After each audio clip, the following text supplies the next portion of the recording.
నమస్కారం ETV news కి స్వాగతం.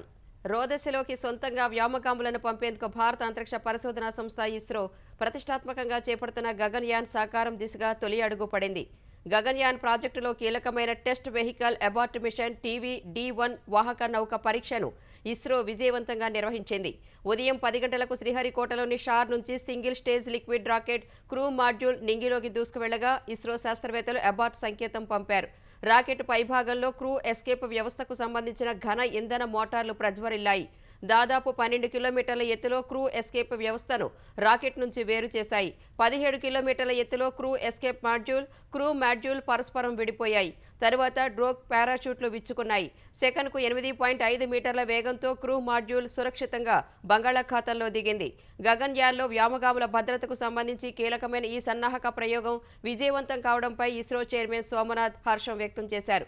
వ్యోమగాములను 400 కిలోమీటర్ల ఎత్తులోని దిగువ భూకక్షలోకి పంపి 3 రోజులు అక్కడే ఉంచి తిరిగి సురక్షితంగా భూమికి తీసుకురావాలన్నది గగన్యాన్ ప్రాజెక్టు లక్ష్యం. 2025లో ఈ యాత్ర జరిగే అవకాశం ఉందని ఇస్రో చైర్మన్ సోమనాథ్ తెలిపారు.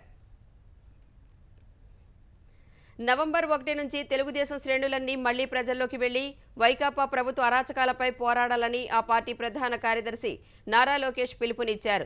తెలుగుదేశం కేంద్రం కార్యాలయంలో నిర్వహించిన పార్టీ విస్తృత సమావేశంలో పాల్గొన్న లోకేష్ తెలుగుదేశం మేనిఫెస్టోలో ప్రకటించిన సూపర్ 6 పథకాలను ప్రజల్లోకి విస్తృతంగా తీసుకువెళ్లాలన్నారు. తెలుగుదేశం సానుభూతి పరులు కార్యకర్తల ఓట్లు అక్రమంగా తొలగించారని తెలిపారు. ఓటర్ లిస్టు వచ్చిన వెంటనే ప్రతి ఇంటికి వెళ్లి ఓట్లు ఉన్నాయో లేదో తనిఖీ చేసి సరిచేయించాలని నిర్దేశించారు. సమావేశంలో లోకేష్ ప్రసంగం గద్గద స్వరంతో సాగింది. ఏ తప్పు చేయని చంద్రబాబుపై అక్రమ కేసులు పెట్టి జైలుకు పంపడమే కాకుండా తమ కుటుంబ సభ్యులపైన వైకాపా నేతలు వ్యక్తిగత విమర్శలు చేస్తున్నారని ఆవేదన వ్యక్తం చేశారు.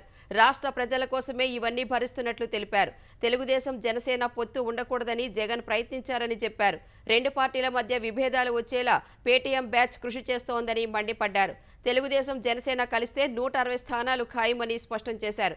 చంద్రబాబు పవన్ విషయంలో వ్యక్తిగత ఆరోపణలు చేస్తున్నారని ఆక్షేపించారు. జగన్ ఇంట్లో ఏం జరుగుతుందో తాము నోరు విప్పితే తల ఎత్తుకోలేరని హెచ్చరించారు. కానీ వ్యక్తిగత విమర్శలు వద్దని చంద్రబాబు తమకు చెప్పారన్నారు. నిజం గెలవాలి పేరిట ఈ నెల 25 నుంచి నారా భువనేశ్వరి యాత్ర చేపడతారని తెలుగుదేశం విస్తృత స్థాయి సమావేశంలో లోకేష్ వెల్లడించారు. ఈ నెల 24న తిరుమల శ్రీవారిని దర్శించుకుని అదే రోజు చంద్రబాబు స్వగ్రామం నారావారిపల్లికి వెళతారని తెలిపారు. 25న చంద్రగిరి నియోజకవర్గం నుంచి యాత్ర ప్రారంభిస్తారని, చంద్రబాబు అరెస్టు వార్త విని ఆవేదనతో చనిపోయిన కుటుంబాలను భువనేశ్వరి పరామర్శిస్తారని లోకేష్ వివరించారు. తెలుగుదేశం అధినేత చంద్రబాబును ఆయన కుటుంబ సభ్యులు రాజమండ్రి జైల్లో కలిశారు. చంద్రబాబు సతీమణి భువనేశ్వరి, కోడలు బ్రాహ్మణి, నందమూరి రామకృష్ణ ఈ ఉదయం 11 గంటల తర్వాత జైలు వద్దకు వచ్చారు. చంద్రబాబుతో 40 నిమిషాల సేపు మాట్లాడారు. ఆయన ఆరోగ్య పరిస్థితి, భద్రత, న్యాయపరమైన అంశాలపై మాట్లాడినట్లు సమాచారం. ములాఖాతు తర్వాత కుటుంబ సభ్యులు రాజమహేంద్రవరంలోని తెలుగుదేశం క్యాంపు కార్యాలయానికి చేరుకున్నారు. అక్కడ భువనేశ్వర్ని విజయవాడ ఎంపీ కేశినేని నాని, ఇతర కుటుంబ సభ్యులు కలిసి సంఘీభావం తెలిపారు. వైకాపా ప్రభుత్వం చంద్రబాబు ఆరోగ్యాన్ని దెబ్బతీసి చంపేందుకు కుట్ర చేస్తోందని మాజీ మంత్రి మోత్కుపల్లి నరసింహులు ఆరోపించారు. హైదరాబాద్లోని ఎన్టీఆర్ ఘాటు వద్ద నివాళులు అర్పించిన ఆయన చంద్రబాబు విషయంలో జగన్ సర్కార్ వ్యవహరిస్తున్న తీరును తీవ్రంగా ఖండించారు. చంద్రబాబు అరెస్టును నిరసిస్తూ తాను దసరా పండుగ జరుపుకోవడం లేదని, ఉపవాస దీక్ష చేయనున్నట్లు మోత్కుపల్లి తెలిపారు. తన రాజకీయ అనుభవంలో చంద్రబాబు ఏనాడు కక్ష సాధింపులకు పాల్పడలేదని ఆయన అన్నారు. చంద్రబాబుకు ఏమైనా అయితే తెలుగు రాష్ట్రాల ముఖ్యమంత్రులు బాధ్యత వహించాల్సి ఉంటుందని ఆయన హెచ్చరించారు. పోలీస్ ఉద్యోగం అడుగడుగునా సవాళ్లతో కూడుకున్నదని, సమాజం కోసం తమ ప్రాణాల్ని సైతం బలిపెట్టడానికి సిద్ధపడిన యోధుడు పోలీస్ అని సీఎం జగన్ అన్నారు. పోలీస్ అమరవీరుల సంస్మరణ దినాన్ని పురస్కరించుకుని విధి నిర్వహణలో ప్రాణాలు విడిచిన పోలీసులకు జగన్ నివాళులర్పించారు. వారి కుటుంబాలకు ప్రభుత్వం అన్ని రకాలుగా అండగా ఉంటుందని హామీ ఇచ్చారు. టెక్నాలజీ వేగంగా అభివృద్ధి చెందుతున్న తరుణంలో సైబర్ నేరాల్ని సమర్థంగా ఎదుర్కోవాల్సిన బాధ్యత పోలీసులపై ఉందన్నారు. కాంగ్రెస్ పార్టీ అసమర్థత వల్ల కర్ణాటకలో విద్యుత్ కోతలతో రైతులు తీవ్ర ఇబ్బందులు పడుతున్నారని భారాస కార్యనిర్వాహక అధ్యక్షుడు మంత్రి కేటీఆర్ ధ్వజమెత్తారు. కాంగ్రెస్ ప్రభుత్వం తగినంత విద్యుత్ సరఫరా చేయడంలో విఫలమైనందున కర్ణాటకలో రైతులు ఆందోళనలు చేస్తున్నారని మండిపడ్డారు. కర్ణాటకలో కనీసం 5 గంటల విద్యుత్ కూడా సరఫరా చేయడం లేదని రైతులు ఆందోళన చేస్తున్న దృశ్యాలను కేటీఆర్ ఎక్స్ వేదికగా పంచుకున్నారు. మరోవైపు రాహుల్ గాంధీ కుటుంబంతో తెలంగాణకు నమ్మకద్రోహ బంధమే ఉందని భారాస ఎమ్మెల్సీ కవిత పేర్కొన్నారు. 3 రోజుల బస్సు యాత్రలో రాహుల్ గాంధీ కేసీఆర్ సర్కార్పై చేసిన విమర్శలను ఆమె తిప్పికొట్టారు. దొరల తెలంగాణ, ప్రజల తెలంగాణ అంటూ రాహుల్ మాట్లాడటం హాస్యాస్పదంగా ఉందన్న కవిత ఆయన వెంట ఉన్న వారిలో దొరలున్నారా, దళితులున్నారా అని ప్రశ్నించారు.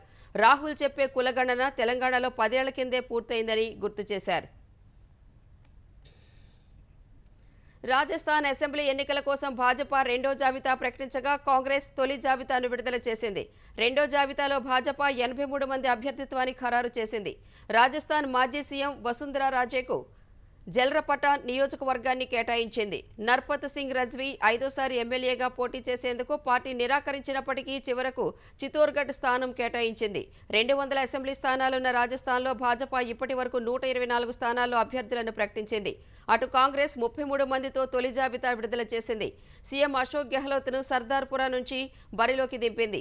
మాజీ ఉప ముఖ్యమంత్రి సచిన్ పైలట్ను టోంక్లో పోటీకి పెట్టింది. జాబితాలో అసెంబ్లీ స్పీకర్ సిపి జోషి, రాష్ట్ర పార్టీ అధ్యక్షుడు గోవింద్ సింగ్ సహా పలువురు మంత్రుల అభ్యర్థిత్వం ఖరారు చేశారు. రేపు పార్టీ కేంద్ర ఎన్నికల కమిటీ సమావేశం తర్వాత మెజార్టీ సీట్లకు అభ్యర్థులను ప్రకటించే అవకాశం ఉంది. ఏపీ హైకోర్టు అదనపు న్యాయమూర్తులుగా నూనెపల్లి హరినాథ్, మండవ కిరణ్మయ్, జగడం సుమతి, జ్ఞాపతి విజయ్ ప్రమాణ స్వీకారం చేశారు. విజయవాడ తుమ్మలపల్లి కళాక్షేత్రంలో గవర్నర్ జస్టిస్ అబ్దుల్ నజీర్ వీరితో ప్రమాణం చేయించారు. ఈ కార్యక్రమానికి సీఎం జగన్, హైకోర్టు ప్రధాన న్యాయమూర్తి, ఇతర న్యాయమూర్తులు, కొత్త న్యాయమూర్తుల కుటుంబ సభ్యులు హాజరయ్యారు. న్యాయమూర్తులుగా ప్రమాణం చేసిన వారికి గవర్నర్ అబ్దుల్ నజీర్, సీఎం జగన్ అభినందనలు తెలిపారు. కొత్తగా నియమితులైన 4గురితో ఏపీ హైకోర్టులో న్యాయమూర్తుల సంఖ్య 30కి చేరింది. తిరుమలలో శ్రీవారి నవరాత్రి బ్రహ్మోత్సవాలు వైభవంగా సాగుతున్నాయి. ఉదయం తిరుమలేశుడు సూర్యప్రభ వాహనంపై భక్తులకు అభయమిచ్చారు. భక్తులు కర్పూర హారతులు సమర్పించి స్వామివారిని దర్శించుకున్నారు. రాత్రికి చంద్రప్రభ వాహనంపై మలయప్ప స్వామి భక్తులకు అభయ ప్రదానం చేయనున్నారు.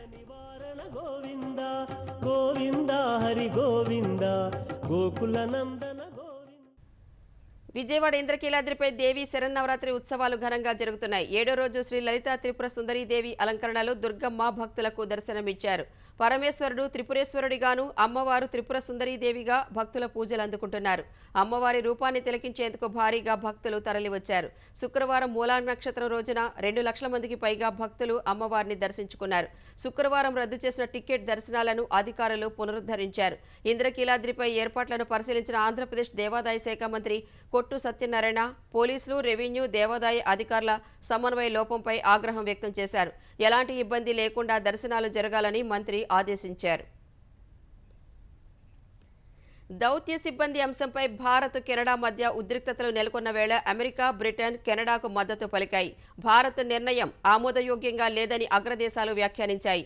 వియన్నా ఒప్పందం మేరకు దౌత్య సంబంధాల బాధ్యతలను భారత్ నిర్వర్తించాలని అమెరికా పేర్కొంది. విభేదాల పరిష్కారానికి దౌత్యవేత్తలు చాలా అవసరమని, అలాంటి వారిని తగ్గించుకోవాలని భారత్ ఒత్తిడి చేయడం సరికాదని బ్రిటన్ విదేశాంగ శాఖ పేర్కొంది.